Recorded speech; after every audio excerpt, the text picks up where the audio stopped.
I don't want to hear another person say, I don't get why Black people fight in this country's military. That's not critical thinking, that's lazy, close-minded, and disrespectful as hell. Especially when you know the story of the Harlem Hellfighters. The Harlem Hellfighters were the 369th Infantry Regiment. All Black soldiers in World War I. Men who served a country that made it painfully clear that it didn't love them back. They didn't join because they thought racism was over. They joined despite it. Because some of them believed in proving their worth through service. Some were looking for opportunity. Some wanted to fight for a future that might finally include them. And some just knew that war was coming and they said, if I have to die, I'm gonna die fighting like a man. And the U.S. Army, it rejected them, segregated them, humiliated them. So what did the military do?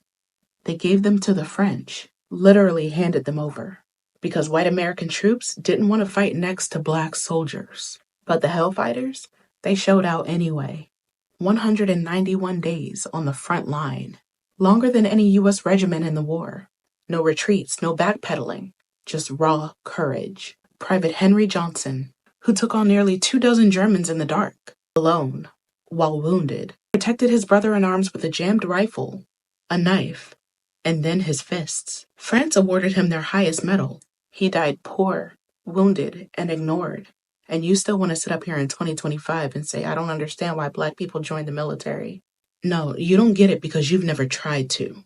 You think it's about patriotism. But for a lot of us, it was about survival. About accessing education, housing, stability. About rewriting a legacy that was never meant to include us. You don't have to agree with our choice. But to mock it, that's ignorance dressed up as enlightenment. The Harlem Hellfighters didn't serve because America deserved them. They served because they hoped maybe, just maybe, they could force it to become something better. We can't demand respect from others when we won't even respect each other. So don't you ever question why we served. Question why we have to prove our humanity in a uniform just to be seen.